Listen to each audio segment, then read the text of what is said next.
Bonjour mes élèves, la leçon d'aujourd'hui sera pour les élèves de la première année APEC. Elle va comporter l'unité 2, les phénomènes géologiques externes. On va traiter la quatrième étape de la formation des roches sédimentaires, c'est la diagenèse. Avant de traiter le cours, on va parler d'abord des objectifs de la leçon. Le premier objectif qu'on va atteindre, c'est découvrir les étapes de la diagenèse, expliquer la transformation des sédiments en roches. Troisième objectif, c'est de déduire la définition de la diagenèse, schématiser le cycle de la formation d'une roche sédimentaire. Et le plan qu'on va traiter et qu'on va suivre, c'est le début sera porté d'abord sur un petit rappel, les prérequis, et après on va poser le problème à résoudre, d'après l'observation bien sûr, et on va traiter deux activités. La première activité sera portée sur la comparaison entre les sédiments et roches sédimentaires. La deuxième activité, on va traiter la transformation des sédiments en roches sédimentaires. Et on va prendre dans ce cas deux exemples, le roche argileux et le sable. Et on va faire un cycle sédimentaire à la fin comme bilan de synthèse. Et on va faire un exercice d'évaluation. On commence les prérequis. Les prérequis seront portés sur ce que nous avons fait pendant l'étude de la formation des roches sédimentaires. On a commencé par la première étape, c'est l'érosion. Bien sûr, l'érosion elle est chimique et mécanique. Il y a deux types. Et les éléments détritiques formés par l'érosion, ils seront transportés. Bien sûr, le deuxième phénomène, c'est le transport, ce qui se fait par l'eau ou par le vent. Et les éléments finissent par s'accumuler. C'est la sédimentation qui se fait selon deux facteurs, soit le poids ou la vitesse du courant d'eau. Bien sûr, ce sont des éléments détritiques qui seront déposés. Et il y a des éléments dissous comme les évaporites. Ils seront aussi sédimentés. Et après, on va traiter le problème à résoudre. On va faire sortir le problème pour résoudre dans ce chapitre-là. Pendant la sédimentation, les sédiments s'accumulent au cours du temps, ce qui aboutit à la formation des roches compactes. Ce phénomène s'appelle la diagenèse. Ce qui nous pose à poser le problème suivant. Comment se déroule ce phénomène? Pour traiter ou répondre à cette question, on doit étudier les phénomènes de la diagenèse. On doit l'étudier, ce phénomène. Pour cela, on va faire l'activité 1. Première activité sera comportée sur la comparaison des sédiments et des roches sédimentaires.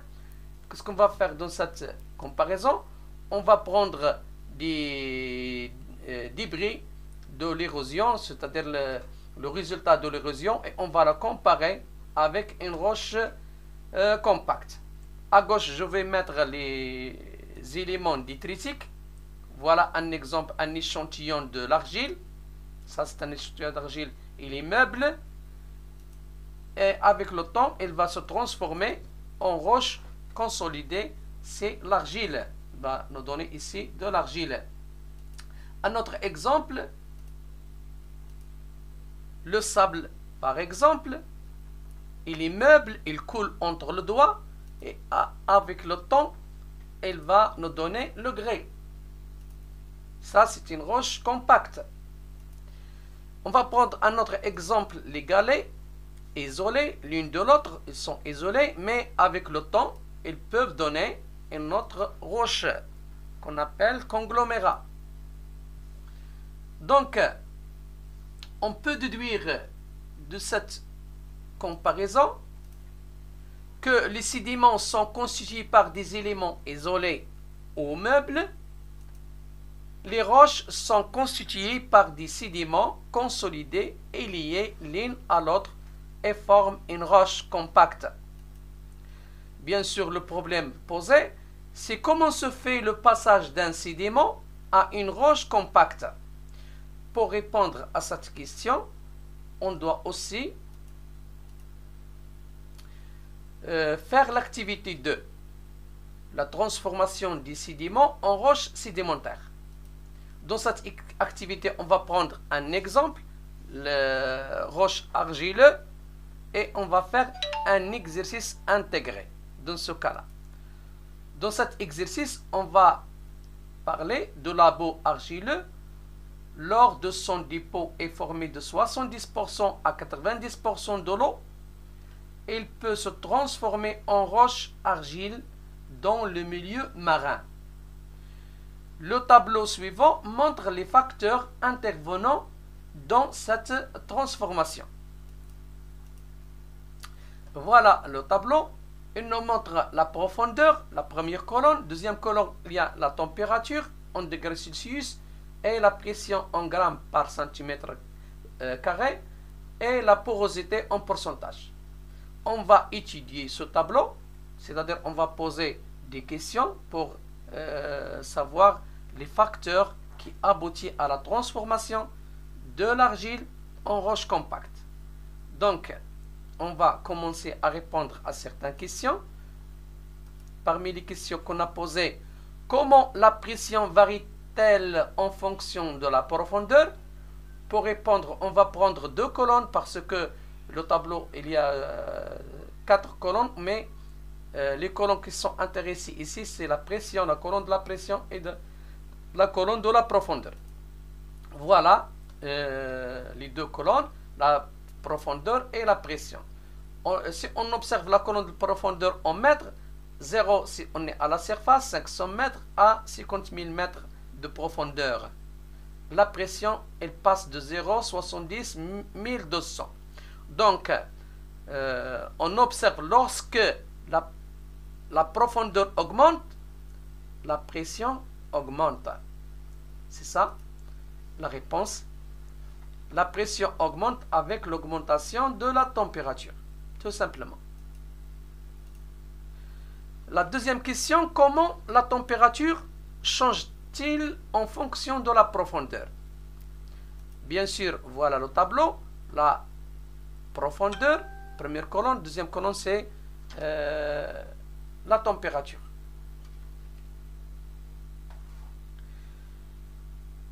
La même chose, lorsqu'on observe la profondeur augmente, aussi la température passe de 15 à 150. La température à la surface de la Terre, elle est variable.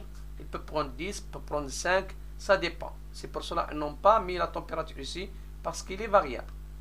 On suppose qu'il est 5. De 5, il va passer à 500 mètres à 15, à 150, etc. Donc, lorsque la profondeur augmente, la température augmente aussi. Tous les deux. On va faire passer à la troisième question. Comment la porosité change-t-il en fonction de la température? La même chose, on va prendre la colonne de la profondeur et la porosité. La profondeur, elle passe de 0 à 500 à 50 000. La même chose, la porosité, elle passe de 80 à 35 à moins de 10. C'est-à-dire, la porosité diminue. 80 à 35, on diminue la valeur. C'est pour cela la porosité diminue en fonction de la profondeur. Tout simplement. La porosité diminue avec augmentation de la profondeur. C'est bien. La quatrième question qui va rassembler les trois questions qui passent. D'après ce qui précède, expliquez pourquoi la boue d'argile prélevée à la surface est moins solide que celles prélevées à 5000 mètres de profondeur. Bien sûr, on a vu que la température ou la pression augmente en fonction de la profondeur, ce qui diminue la porosité et bien sûr la roche devient de plus en plus compacte. Et voilà la réponse. La haute pression et la température conduisent à une diminution de la porosité et augmentent ainsi la cohésion des roches, de sorte que les roches dont la profondeur sont plus cohérentes, c'est-à-dire plus compactes, cohérentes, compactes, que les roches dans la surface. C'est ça la réponse. Et on passe à la 5e question. Déterminer les facteurs responsables de la consolidation de l'argile. Bien sûr, on a vu 2 facteurs essentiels, c'est la température et la pression élevée. Ce sont 2 facteurs qui aboutissent à la compaction de l'argile. On va faire une petite conclusion.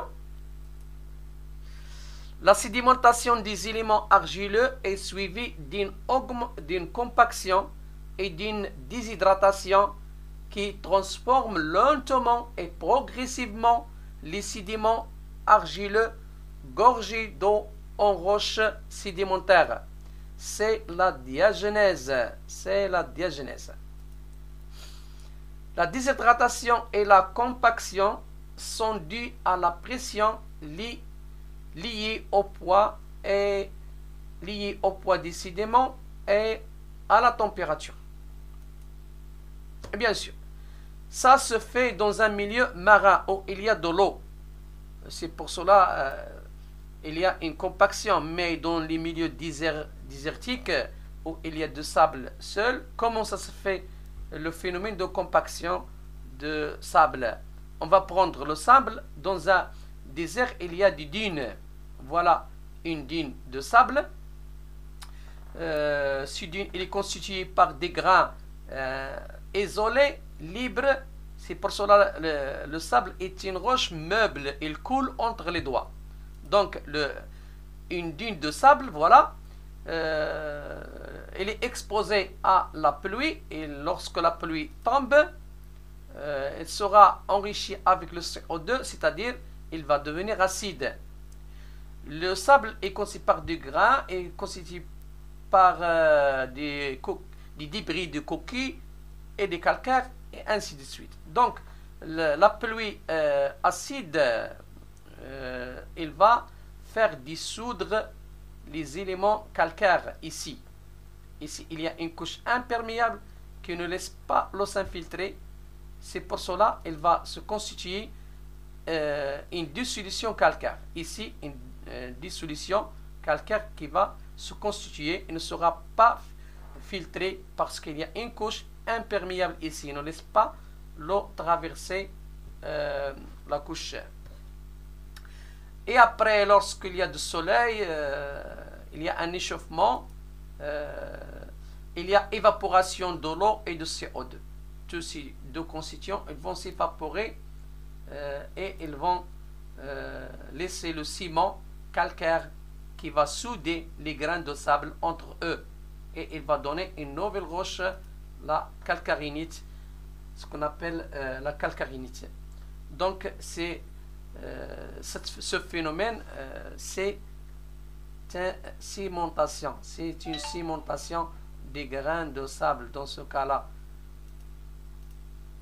La synthèse qu'on peut faire lorsqu'on a une roche-mère dans un paysage géologique, cette roche-mère, elle sera affectée par l'érosion.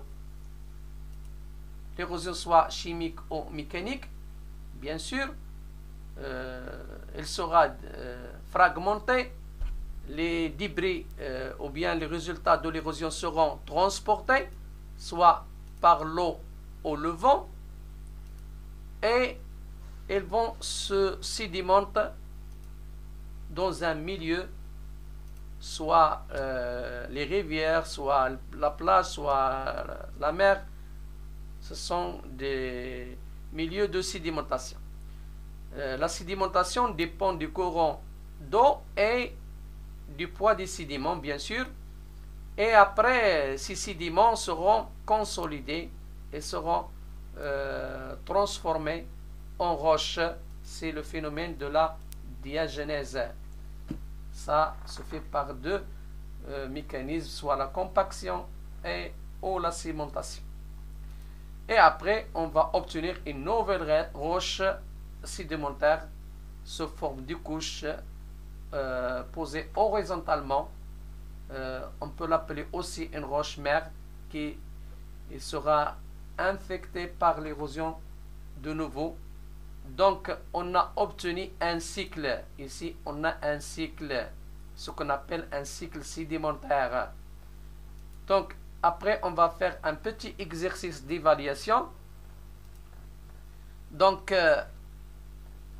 la première question, on va associer par les flèches les éléments du deux ensembles qui sont en relation. Voilà les deux ensembles. La première colonne, il y a des notions et des définitions. La première colonne, il y a premièrement la diagenèse, le strate, sédimentation, compaction et le grès. Deuxième colonne, il y a des définitions. Un phénomène qui permet la transformation d'un sédiment en roche. 2. Consolidation d'une roche par un ciment. 3. Couche sédimentaire. 4. Passage d'un sédiment à une roche compacte au cours du temps. Donc, diagenèse, c'est tout simplement un phénomène qui permet la transformation d'un sédiment en roche. Et voilà. Le deuxième, le strate, c'est une couche sédimentaire. Tout simplement, c'est une couche sédimentaire. La sédimentation, c'est une consolidation d'une roche par un ciment. Il y a une sédimentation s'effectue par un ciment. Ce ciment, il est naturel. La compaction, tout simplement, c'est un passage d'un sédiment à une roche compacte au cours du temps. En tout cas, merci de votre attention. À la prochaine vidéo, Inch'Allah.